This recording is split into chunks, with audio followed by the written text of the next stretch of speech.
شرور أنفسنا وسيئات أعمالنا من يهده الله فلا مضل له ومن يضلل فلا هادي له أشهد أن لا إله إلا الله وأشهد أن محمدا عبده ورسوله اللهم صل وسلم وبارك على نبينا محمد وعلى آله وصحبه ومن اتبع بهداه إلى يوم القيامة وبعد. Hadirin jamaah sekalian yang saya hormati, kita lanjutkan yang berkaitan dengan hak muslim yang kedua yang Rasulullah sallallahu alaihi wasallam perintahkan kita untuk memperhatikan hal tersebut, yaitu wa idza da'aka fa'ajibhu. Apabila saudaramu memanggil engkau, fa'ajibhu, maka hendaklah kamu jawab dan kamu penuhi ajakan dan panggilannya. Di dalam poin yang kedua ini kita diperintahkan untuk memenuhi panggilan dari saudara kita. Akan tetapi yang ditekankan dalam hadis ini yaitu yang berkaitan dengan apabila kita dipanggil untuk makan. Bukan semua panggilan, akan tapi panggilan yang ditekankan adalah panggilan yang di dalamnya ada acara makannya. Apabila kita dipanggil dengannya, maka kita dianjurkan untuk kita memenuhi panggilan tersebut. Sehingga dalam banyak hadis Rasulullah sallallahu alaihi wasallam menyebutkan, "Idza da'a ahadukum akhahu falyujib."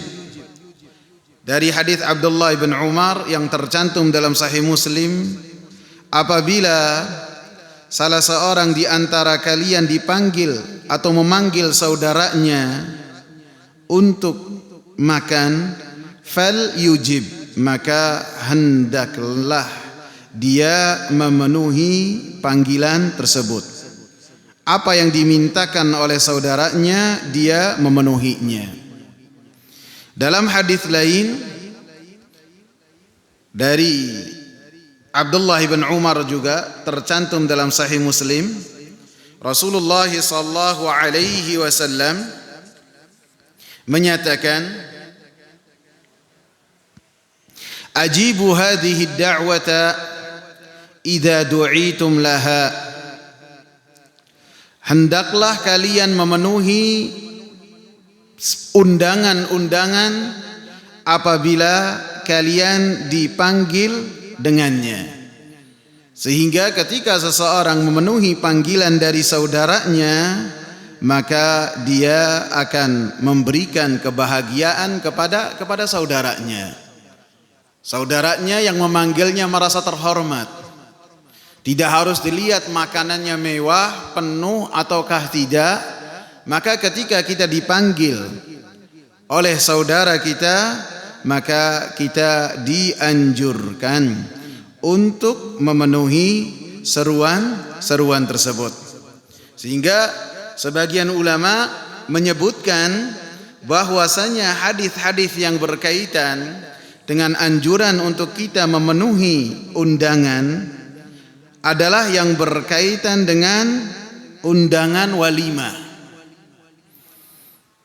Dalam satu hadis Rasulullah sallallahu alaihi wasallam mengatakan, hadis yang tercantum dalam Sahih Muslim dari Abu Hurairah radhiyallahu anhu, Rasulullah sallallahu alaihi wasallam mengatakan, syarrut ta'ami ta'amul walimati yumna'uha man ya'tiha wa yud'a ilaiha man ya'baha wa man lam yujib ad-da'wata faqad asallaha wa rasulahu. Sejelek-jelek makanan adalah makanan walimah.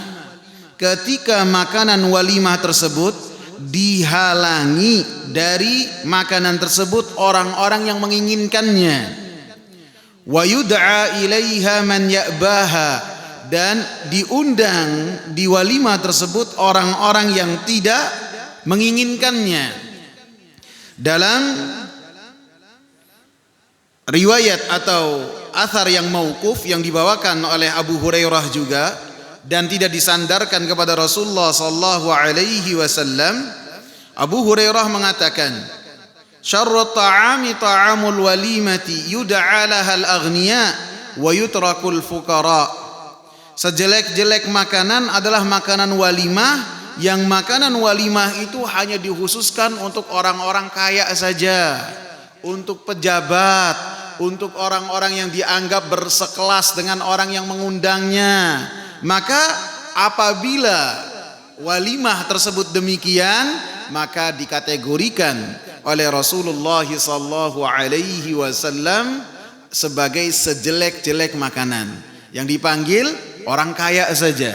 Wa yutrakul fuqara, adapun orang-orang miskin maka tidak dipanggil, tidak diundang, walaupun kenal, walaupun satu masjid, walaupun sering ketemu. Karena yang dipanggil hanya orang-orang kaya saja, sehingga dikatakan sini yumna'uha man ya'tiha, dihalangi dan tidak dipanggil orang-orang yang memiliki keinginan untuk datang, butuh untuk makan. Wa yud'a ilaiha man ya'baha, dan tidak memenuhi dan tidak diundang orang-orang yang tidak menghendakinya, orang-orang yang memiliki kecukupan. Kemudian Rasulullah katakan, wa man lam yujibid da'wata faqad asallaha wa rasulahu. Maka siapa yang dia tidak memenuhi undangan walimah, maka dia telah bermaksiat kepada Allah Subhanahu wa taala dan telah bermaksiat kepada Rasulullah sallallahu alaihi wasallam. Sehingga sebagian ulama membawa hadis-hadis yang berkaitan dengan anjuran untuk kita memenuhi undangan yang berkaitan dengan undangan walimah, walaupun ada khilaf yang sangat kuat di antara para ulama.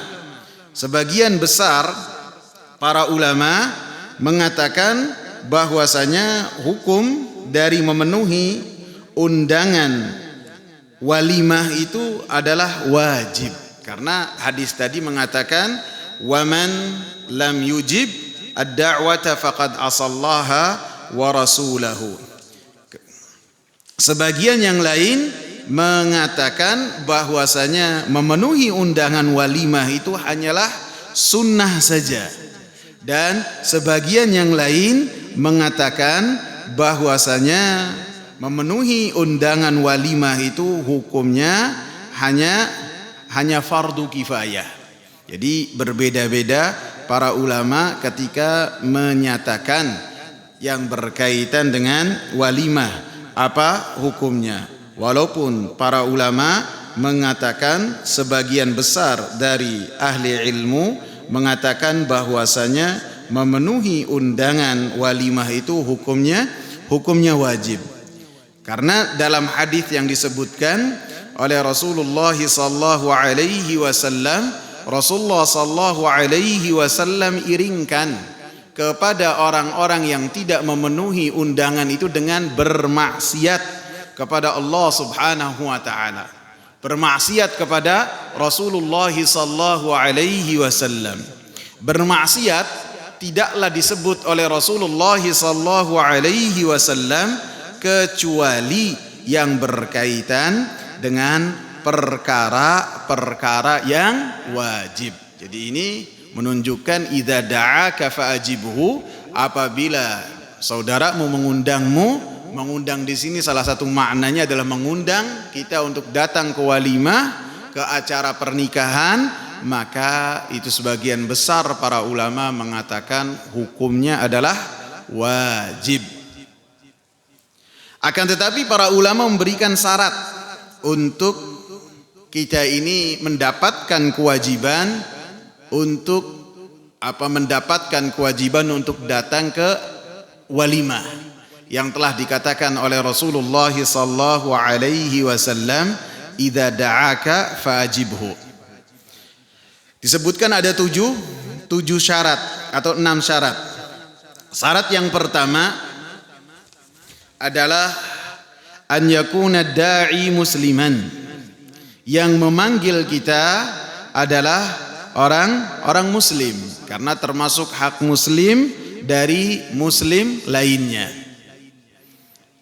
Sehingga apabila bukan orang muslim yang memanggil kita, maka secara mafhum dari hadis tersebut kita tidak ada kewajiban untuk memenuhi panggilan tersebut. Lebih-lebih apabila kita takut makanannya halal ataukah tidak. Sekarang catering, Ustadz, ya cateringnya catering terpercaya ataukah tidak. Kadang-kadang kita takut, lebih-lebih kita tidak tahu, tidak bisa membedakan mana daging yang halal, mana yang tidak halal. Jadi secara umum syarat yang pertama adalah yang memanggil kita haruslah orang Islam. Yang kedua, yang memanggil kita musliman mustaqiman, seorang muslim yang dia istiqamah di dalam keislamannya, sehingga ada anjuran yang lebih untuk kita memenuhi panggilan bukan hanya Islam akan tapi yang istiqamah, yang dia tidaklah termasuk dari orang-orang yang terang-terangan dalam bermaksiat kepada Allah Subhanahu wa ta'ala. Sehingga apabila yang kita datangi, yang memanggil kita adalah orang yang senantiasa bermaksiat, lebih-lebih yang menentang kepada dakwah ataupun senantiasa mengolok-ngolok terhadap dakwah yang hak ini, maka ketika kita dipanggil tidak ada kewajiban bagi kita untuk memenuhi panggilannya. Akan tetapi sebaliknya, ketika yang memanggil kita adalah seorang yang kita ketahui bahwasanya si fulan, ataupun apabila bagi akhwat si fulana ini istiqamah, maka untuk menghargai dia dan untuk menyenangkan hati dia, dan ini adalah termasuk kewajiban untuk kita memenuhi apa yang telah dipanggil. Yang ketiga, seorang yang memanggil ketika memberikan undangan haruslah ketika memanggil mengkhususkan orang yang dipanggil, sehingga yang dikhususkan tersebut mendapatkan kewajiban untuk memenuhi panggilan dari undangan tersebut. Baik pengkhususan tersebut dari ketika dia memanggilnya secara langsung, ataupun melalui telepon, ataupun dia memberikan undangan dengan memberikan namanya secara khusus, ataupun orang yang memiliki acara ini mengutus seseorang untuk memanggil orang-orang yang telah ditentukan untuknya. Sehingga ketika hal-hal ini sampai kepada orang yang telah ditentukan secara khusus nama-namanya, dipanggil secara khusus oleh orang yang memiliki acara, maka ada kewajiban untuk datang bagi orang-orang yang diseru. Sampai sini paham?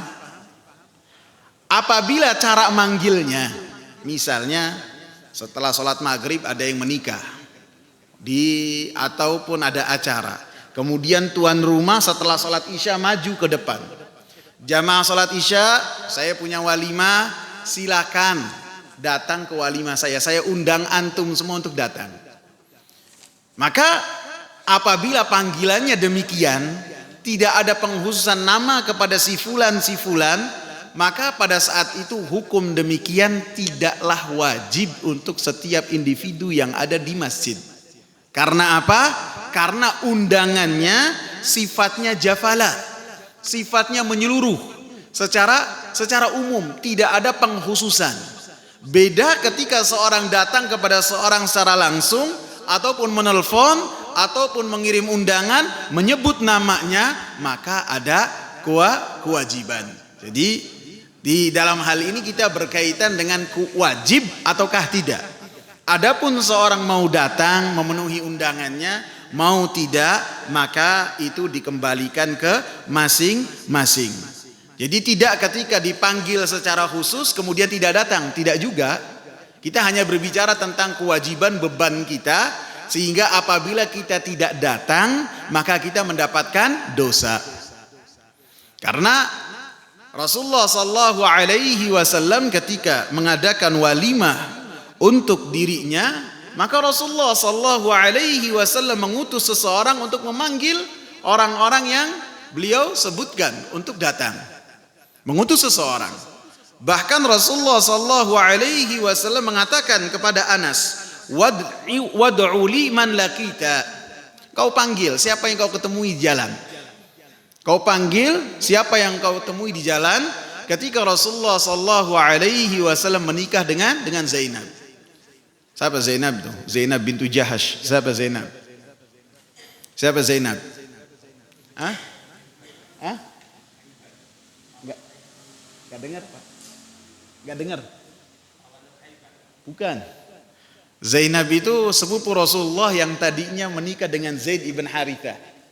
Kemudian oleh Allah Subhanahu wa taala dinikahkan langsung dengan Rasulullah sallallahu alaihi wasallam. Jadi Zainab binti Jahash ini termasuk perempuan di antara istri-istri Rasulullah yang berbangga kepada istri-istri Rasulullah yang lain dengan mengatakan, kalian menikah dengan Rasulullah yang menikahkan kalian bapak-bapak kalian.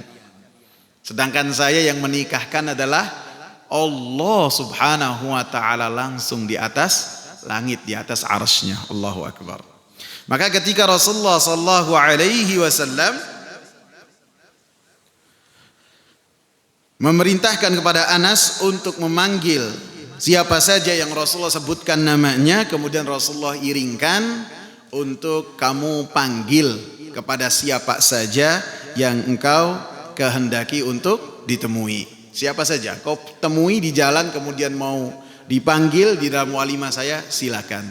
Sehingga untuk orang yang mendapatkan amanah dengan orang yang memiliki acara ini mengatakan kepada orang yang memanggil, diperintahkan untuk memanggil, kemudian dengan mengatakan, nih saya berikan undangan, kamu bagi kepada siapa saja yang kamu kehendaki, maka ketika sampai kepada orang yang diundang, maka sifatnya tidak wajib seperti ketika seseorang mendapat undangan langsung dari orang yang memiliki acara hajat, ataupun orang yang memiliki acara hajat ini mengatakan kepada wakilnya, orang yang dia suruh untuk memanggil, dengan mengatakan panggil si fulan, panggil si fulan, panggil si fulan.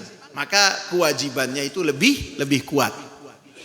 Jadi kita membahas walimah bukan hanya acara makannya saja, bukan, akan tetapi bahas kita datang ke acara walimah, hukumnya seperti apa. Kemudian yang keempat, ini agak berat nih, ikhwan. Takutnya kita tidak datang ke walimah sama sekali. Syarat yang keempat, haruslah di walimah tersebut tidak ada kemungkaran. Seperti musik, seperti rokok, seperti campur baur, seperti misalnya minum khamr di mana-mana di acara tersebut, dan berbagai kemungkaran. Maka apabila ada kemungkaran di dalam acara walimah ataupun dia mengetahuinya, maka kewajiban dia untuk datang ke acara makan tersebut sudah gugur.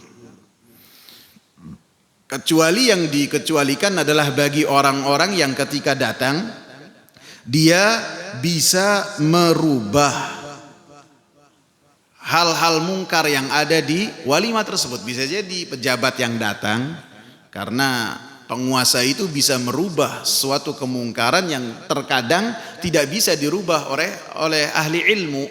Seperti yang dikatakan oleh Utsman bin Affan, penguasa bisa merubah. Ketika datang, penguasanya ini memiliki basic ilmu juga berupa Al-Quran dan As-Sunnah, kemudian melihat kemungkaran-kemungkaran, kemudian dia nasihati.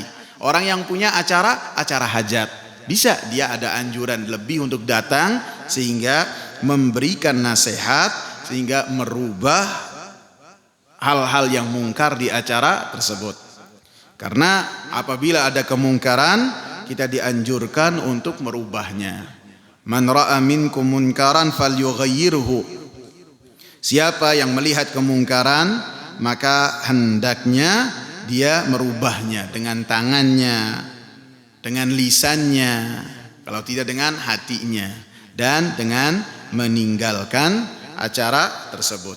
Karena Allah Subhanahu wa taala mengatakan dalam surat An-Nisa ayat 140, wa qad nazzala 'alaikum fil kitabi an idza sami'tum ayatillahi yukfaru biha wa yustahza'u biha fala taq'udu ma'ahum hatta yakhudu fi haditsin ghairi innakum idzam mithluhum.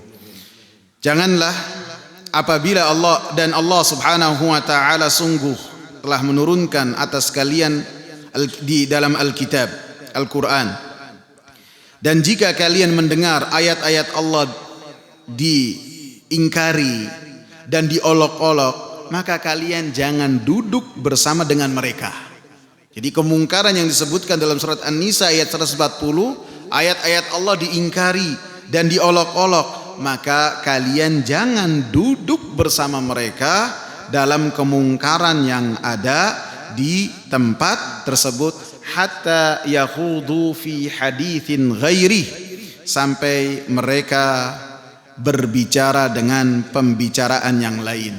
Innakum idzam mithluhum, kalau tidak kalian memaksakan diri untuk duduk di tempat tersebut, maka kalian sama bersama dengan orang-orang yang berbuat kemungkaran tersebut. Sehingga banyak perkataan para ulama yang berkaitan dengan hal ini. Al-Imam Ibn Qudamah mengatakan, atau Al-Imam Al-Hafidh Ibn Abdul Bar mengatakan, la khilafa fi wujubil ijabah ilal walimah liman du'iya ilaiha idza lam yakun fiha lahwun. Tidak ada khilaf di antara ulama yang berkaitan dengan wajibnya untuk memenuhi panggilan undangan.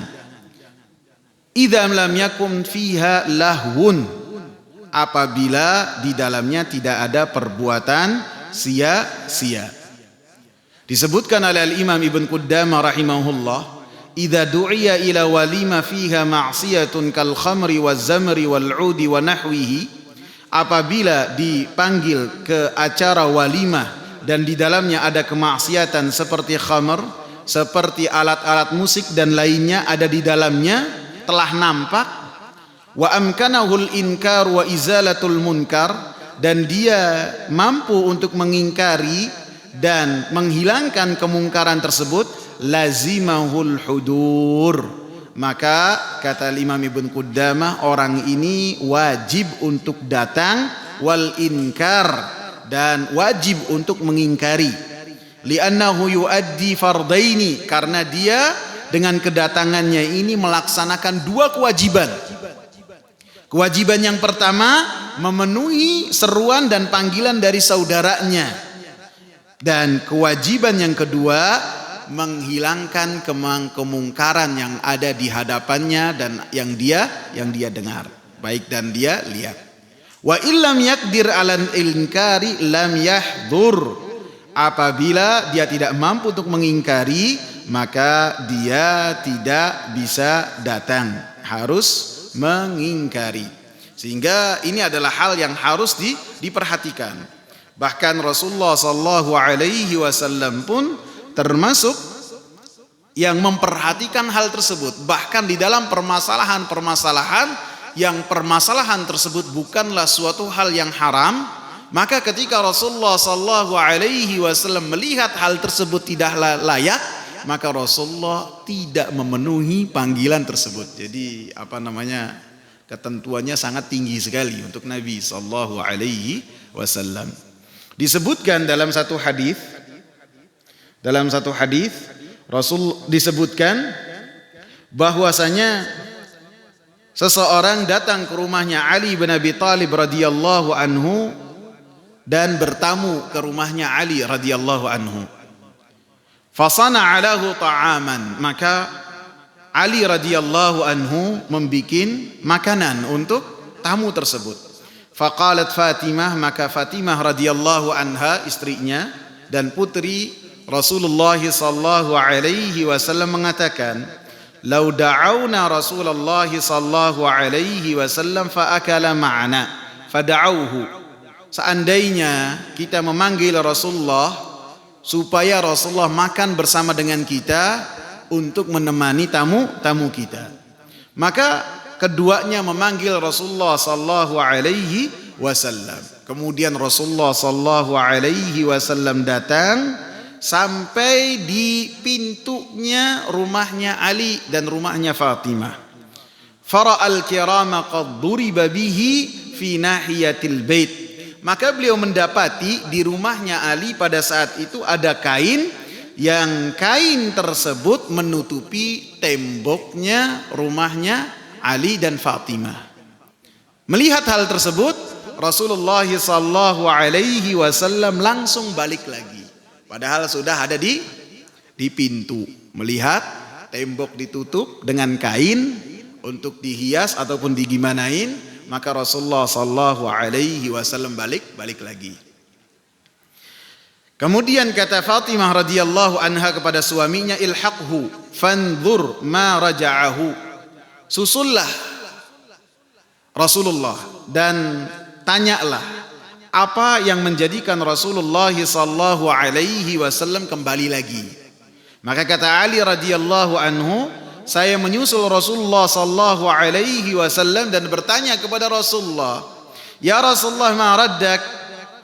Wahai Rasulullah, siapa yang menjadikan engkau kembali padahal engkau sudah sampai di pintu rumahku?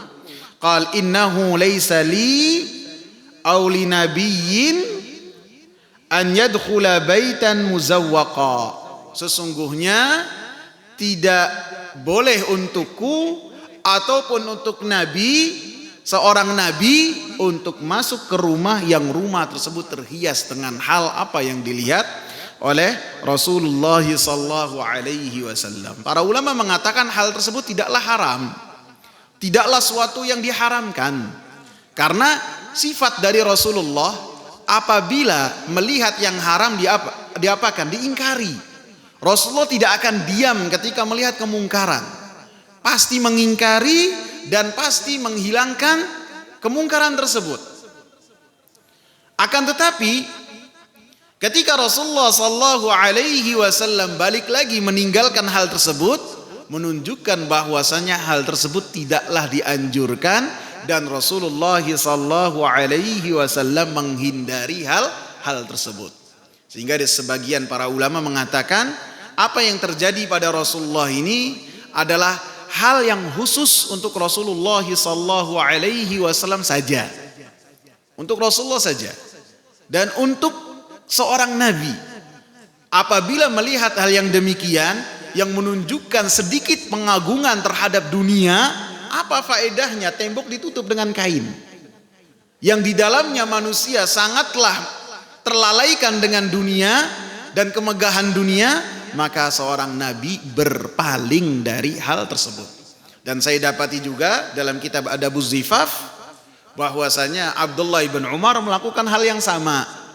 Ketika diundang dalam satu walimah mendapati tembok itu ditutup dengan kain-kain untuk menghiasi rumah tersebut, maka beliau kembali dari acara walimah tersebut. Sehingga dikatakan oleh Imam Khattabi rahimahullah, beliau mengatakan di dalam hadis ini ada dalil bahwasanya apabila seorang diundang dalam acara kondangan ataupun walimah, kemudian dia hadir dan mendapati di acara tersebut ada hal-hal yang dilarang dan kemungkaran-kemungkaran, maka kewajiban dia adalah untuk meninggalkan dan tidak memenuhi undangan tersebut. Sehingga Al-Imam Ahmad rahimahullah ditanya tentang seseorang apabila mengetahui di acara walimah itu ada kemungkaran, dia mengetahui saja, akan tetapi dia tidak melihat secara langsung ataupun tidak mendengar secara langsung, ataupun dia jauh dari apa yang dia dengar dari orang-orang bahwasanya di dalamnya itu ada hal yang mungkar, atau tuan rumahnya ketika dia datang hal-hal yang mungkar itu disembunyikan, sehingga apabila orangnya itu pergi maka baru dikeluarkan lagi hal-hal yang mungkar. Maka Imam Ahmad rahimahullah mengatakan arju an la ya'tham idza lam yujib wa in ajaba fa arju an la yakuna athima. Saya berharap apabila orang yang seperti demikian ini tidak datang ke acara walimah, maka dia tidaklah berdosa ketika dia tidak memenuhi acara walimah tersebut.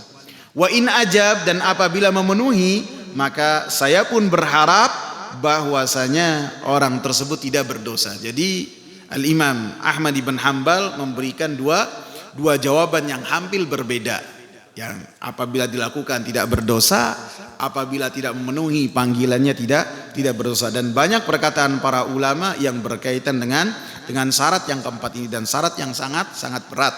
Apabila ada kemungkaran di dalamnya, maka kewajiban untuk memenuhi acara tersebut, walimah tersebut, maka sudah tidak wajib lagi. Syarat yang keberapa?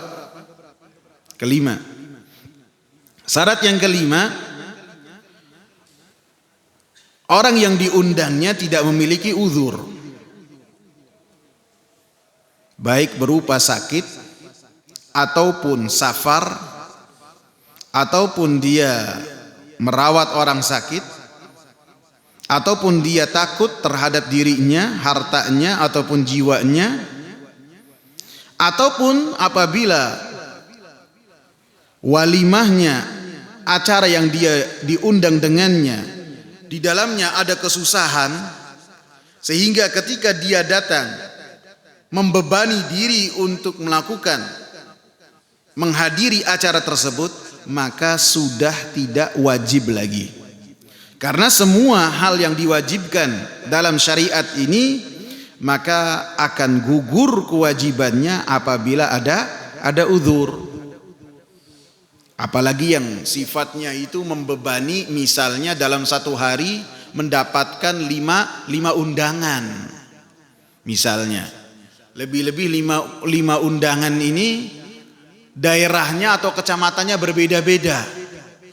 Satu di kecamatan mana yang jauh, satu lagi di ujung sana, satu lagi di ujung sana, satu lagi di ujung sana, maka yang demikian sudah tidak wajib. Kita bicara tentang hal yang wajib ya. Kalaupun mau datang ya silakan. Mungkin perkara yang keempat, syarat yang keempat berbeda. Kalau yang syarat yang kelima ini kalau mau datang silakan, akan tapi apabila sudah di dalamnya ada masyaqqah, di dalamnya ada dharar, memaksakan diri, maka kewajiban untuk datang ke acara walimah tersebut maka sudah tidak wajib lagi. Kemudian syarat yang keenam, antakuna da'watu fil marratil ula. Kewajiban untuk datang di walimah ini apabila undangannya itu di acara yang pertama. Sebagian orang ketika memiliki acara walimah, acaranya itu sampai 4 kali, 2 kali, 3 kali atau lebih. Maka yang diwajibkan dan ditekankan adalah walimah yang pertama. Bukan walimah di nikah yang pertama, bukan. Nikah yang pertama, nikahnya dengan yang sama, akan tetapi pestanya itu berulang-ulang. Maka walimah di sini adalah yang sifatnya kita dianjurkan untuk datang dan ditekankan untuk datang dengan syarat-syarat yang sudah kita bahas adalah yang di acara di walimah yang pertama. Kemudian ketika seseorang datang ke acara walimah, maka tidaklah dia harus ketika datang ini harus untuk dia makan. Bisa dia datang, kemudian dia mendatangi orang yang memanggil dia, setelahnya dia bisa pulang. Tidak harus ada kewajiban untuk dia makan. Rasulullah sallallahu alaihi wasallam mengatakan, ini kalau kita bahas hal ini menunjukkan kesempurnaan Islam, ikhwan. Acara walimah saja penjabarannya itu sangat detail. Mau makan mau tidak ada aturannya. Gimana dengan perkara-perkara yang lebih besar? Ini menunjukkan Islam ini datangnya dari Allah Subhanahu wa taala, bukan karangan seseorang. Bukan hasil dari jerih payah seorang, tidak. Ini langsung dari Allah untuk Rasulnya. Sehingga setiap kebaikan yang dengannya kita mendekatkan diri kepada Allah Subhanahu wa taala diatur oleh Allah Subhanahu wa taala. Rasulullah sallallahu alaihi wasallam mengatakan, "Idza du'iya ahadukum ila ta'amin falyujib. In syaa'a ta'ima wa in syaa'a taraka." Apabila seorang dipanggil ke acara makan, maka wajib baginya untuk memenuhi undangan tersebut. In syaa'a ta'im, apabila dia menghendaki, maka dia mengambil makanan dari apa yang ada di hadapannya. Wa in syaa'a taraka, dan apabila dia menghendaki, maka dia meninggalkan. Misalnya melihat antriannya terlalu panjang, ataupun acara makannya di luar waktu makan dia. Karena apabila dia menunggu, maka dia tidak mampu. Ataupun ada udzur yang lain, seperti puasa. Apabila puasa dilihat, apabila dia ini datang ketika dipanggilnya dalam puasa yang wajib, misalnya ketika dia puasanya itu puasa qadha, ataupun dia melaksanakan puasa nazar, ataupun puasa-puasa yang lainnya yang sifatnya wajib, ataupun puasa kafarat, maka ketika dia datang memenuhi panggilan dari orang yang undang, maka dia datang kemudian mengabarkan kepada tuan rumah bahwasanya dia berpuasa dan mendoakan kepada orang yang memiliki acara tersebut, kemudian pulang. Apabila puasanya puasa sunnah, maka dia bisa melihat mana yang lebih afdol bagi orang yang didatanginya. Apabila yang didatanginya itu lebih senang apabila dia makan, maka dia batalkan puasanya. Dan apabila dia lebih menginginkan untuk menjaga puasanya akan tapi datang ke acara walimah, maka bisa juga untuk dia datang, kemudian dia mengucapkan selamat, kemudian dia pulang. Dan ini adalah anjuran-anjuran yang seseorang dianjurkan ketika mendatangi acara walimah ataupun undangan. Kemudian setelahnya sebelum saya masuk ke dalam apa yang kita lakukan setelah acara walimah, di dalam pembahasan ini disebutkan apakah hadis yang tercantum itu idza da'aka fa'ajibuhu itu hanya khusus untuk walimah saja atau untuk undangan makan yang lainnya. Ini disebutkan oleh para ulama, sehingga ini bukan membantah, itu beda lagi pembahasannya. Jadi apakah makan undangan ini hanya khusus untuk acara pernikahan saja walimah, ataukah untuk undangan-undangan yang lainnya, seperti acara akikah, Seperti seorang mengadakan walimah apabila datang dari perjalanan dari safar apa saja. Maka bisa untuk seorang mengadakan walimah. Apakah hal ini dihukumi dengan wajib juga seperti walimah ataukah tidak? Pendapat yang pertama, undangan selain walimah hukumnya sunnah saja. Tidak sama dengan acara pernikahan. Dalilnya yang pertama, disebutkan dari Al-Hasan Al-Basri bahwasanya Utsman ibn Abil As dipanggil ke acara khitan, acara sunatan. Fa'aba an yujib, maka dia menolak untuk memenuhi undangan tersebut. Maka dia mengatakan, inna kunna la na'til khitan ala ahdi Rasulillah wa la nud'a lahu. Sesungguhnya kami dulu tidak pernah datang ke acara sunatan pada zaman Rasulullah sallallahu alaihi wasallam, dan kami tidak pernah diundang untuk acara sunatan. Akan tapi hadis ini adalah hadis yang lemah, tidak bisa dijadikan hujjah. Dalil yang kedua, disebutkan oleh Anas bin Malik radhiyallahu anhu bahwasanya ada seseorang tetangga Rasulullah sallallahu alaihi wasallam adalah orang Persia. Dan orang Persia ini salah satu keistimewaan yang dia miliki, dia kalau sudah bikin kuah-kuahan itu enak sekali. Disebutkan tayyibal marak. Kalau sudah bikin marak enak sekali. Maka dia pernah memasak untuk Rasulullah sallallahu alaihi wasallam. Kemudian setelah dia memasak untuk Rasulullah sallallahu alaihi wasallam, dia datang ke rumah Rasulullah sallallahu alaihi wasallam, memanggil Rasulullah, mengundang Rasulullah. Dan pada saat itu Rasulullah sallallahu alaihi wasallam bersama dengan Aisyah radhiyallahu anha. Rasulullah dipanggil orang Persia ini, kemudian Rasulullah mengatakan wahadihi, terus ini enggak diundang. Maka orangnya mengatakan tidak. Jadi enggak enak hati. Jadi Rasulullah lagi sama Aisyah, orang Persianya datang, dia mengatakan kepada Rasulullah, "Ya Rasulullah, saya undang kamu makan marak di rumah. Makan kuah, daging kuah di rumah." Kata Rasulullah, "Terus ininya gimana nih? Saya tinggal." Kata orang ini, "Ya enggak, engkau saja ya Rasulullah." Kemudian Rasulullah sallallahu alaihi wasallam mengatakan, "Kalau gitu tidak. Kalau gitu saya tidak mau datang." Orang Persianya mengatakan lagi, "Ya Rasulullah, silakan. Saya telah menyiapkan untuk engkau masakan marak, daging kuah." Kemudian Rasulullah mengulang lagi, "Wahadihi." Terus gimana dong dengan Aisyah? Kemudian orangnya mengatakan lagi, "Tidak, saya mau manggil engkau saja."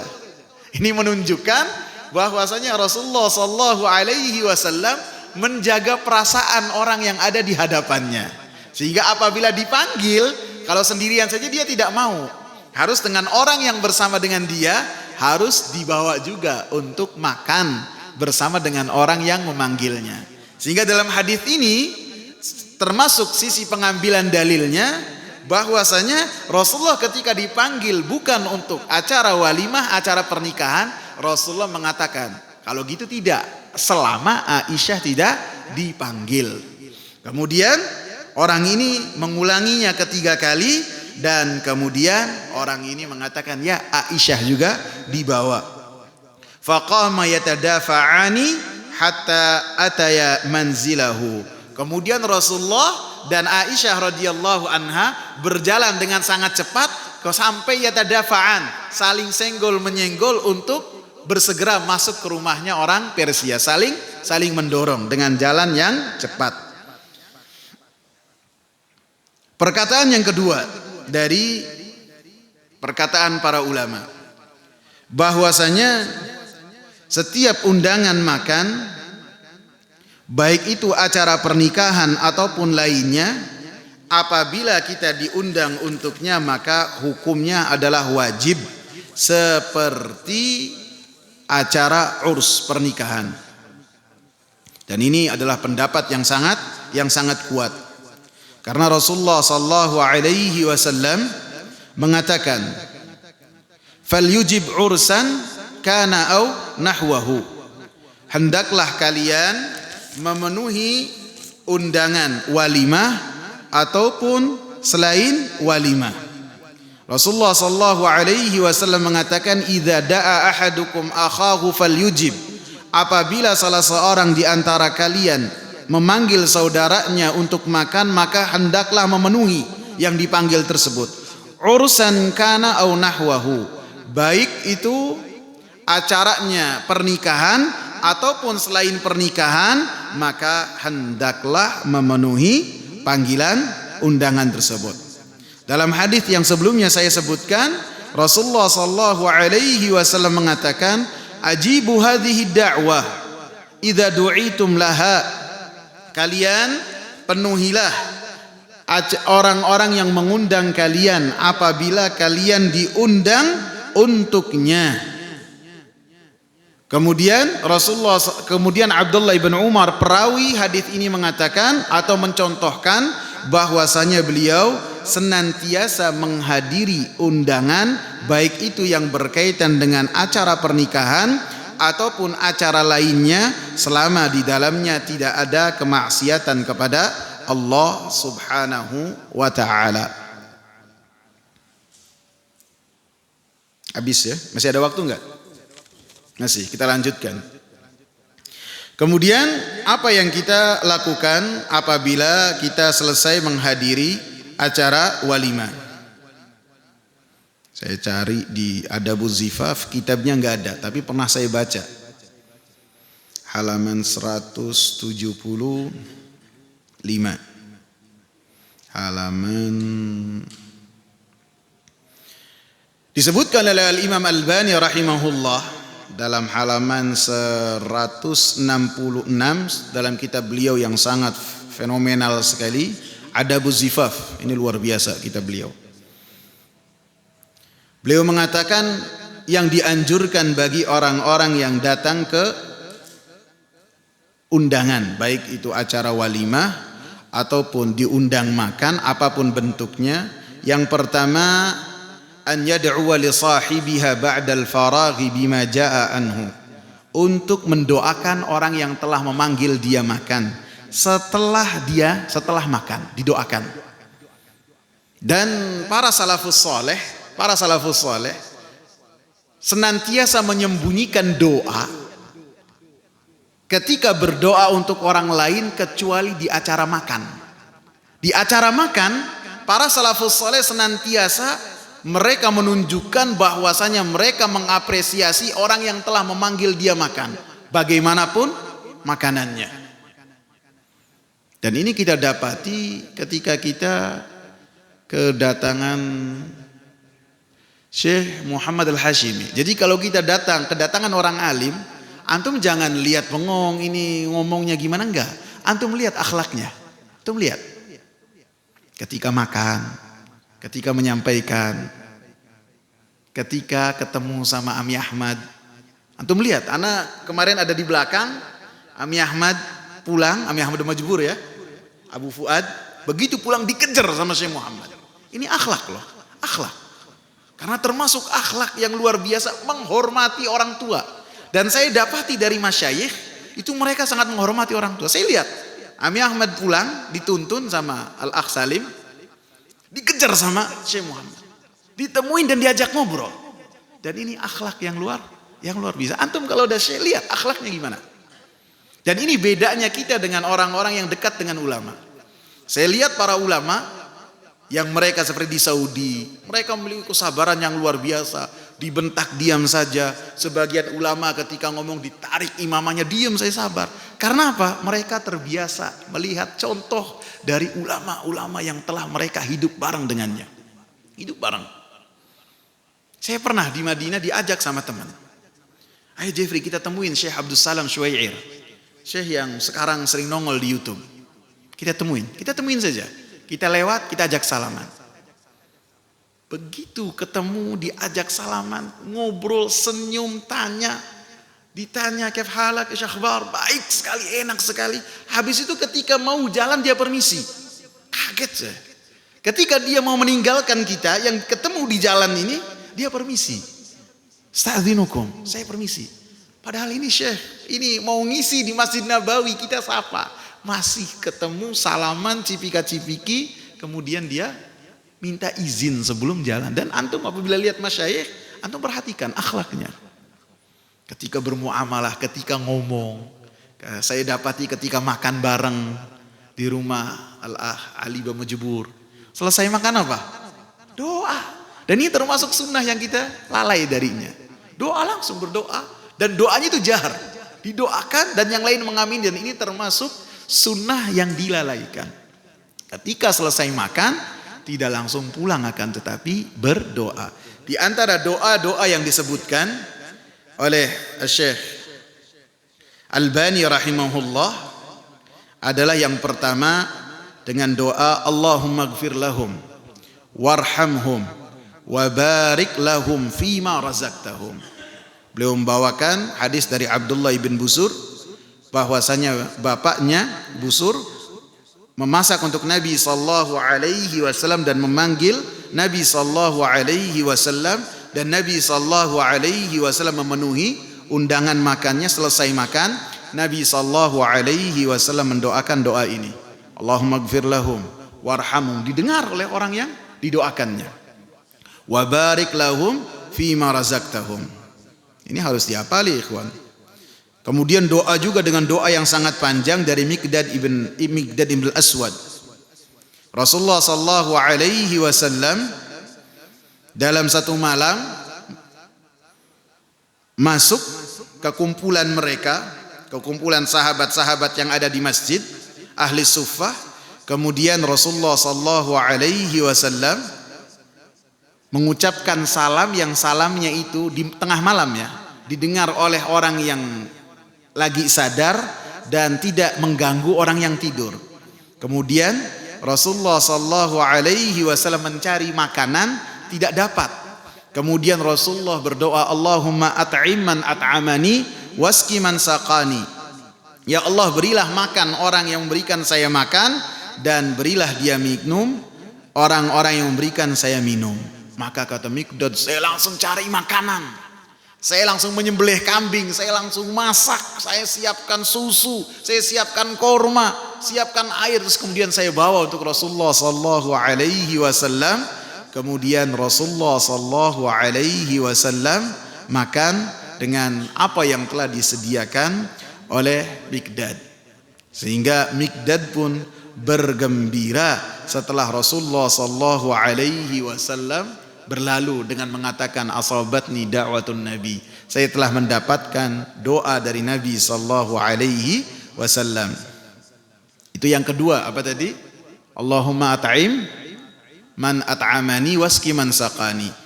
Doa yang ketiga, akala ta'amakum al-abrar wa sallat alaikumul malaika wa aftara indakum shaimun. Saya dari tadi tidak mengartikan doa ya. Akala ta'amakum al-abrar, semoga orang-orang baik makan di rumah kalian. Ini artinya. Wa sallat alaikumul malaika, dan para malaikat mendoakan untuk kalian. Wa aftara indakum shaimun, dan orang-orang berpuasa pun berbuka di rumah-rumah kalian. Jadi tiga doa ini bisa kita berikan kepada orang yang telah menjamu kita dengan mengundang makan. Adapun apabila acaranya adalah acara pernikahan, maka kita dianjurkan untuk mendoakan dengan doa keberkahan. Tidak dengan doakannya samawa ya. Tidak juga dengan samara, tidak. Tapi dengan barakallahu laka bisa. Karena doa ini yang Rasulullah sallallahu alaihi wasallam berikan kepada Jabir bin Abdullah ketika Jabir ini mengabarkan kepada Rasulullah bahwasanya dia telah menikah. Maka Rasulullah mengatakan barakallahu laka. Atau doa yang lainnya, adalah Allahumma barik fihima wa barik lahuma fi binaihima.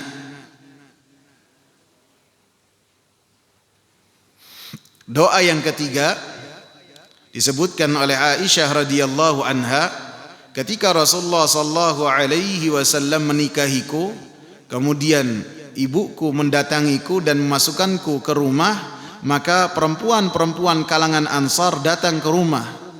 Kemudian dia mengatakan kepadaku, alal khairi wal barakah wa ala khairi ta'ir, di atas kebaikan dan keberkahan dan di atas sebaik-baik bagian. Ada berapa ya kawan? 4 ya? Berapa? 2 apa 3? 4 ya?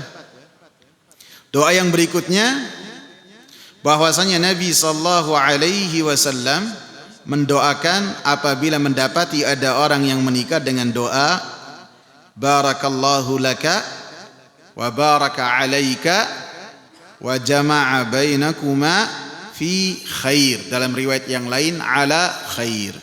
Jadi bisa hal-hal ini dibacakan dan dibawakan ketika kita menghadiri acara makan, baik itu pernikahan ataupun lainnya, ketika kita melaksanakan itu semua dalam rangka mendatangi itu semua dalam rangka menunaikan kewajiban yang ada di pundak kita, dan dengannya kita memberikan kebahagiaan dan bersosial dengan orang-orang yang di sekitar kita.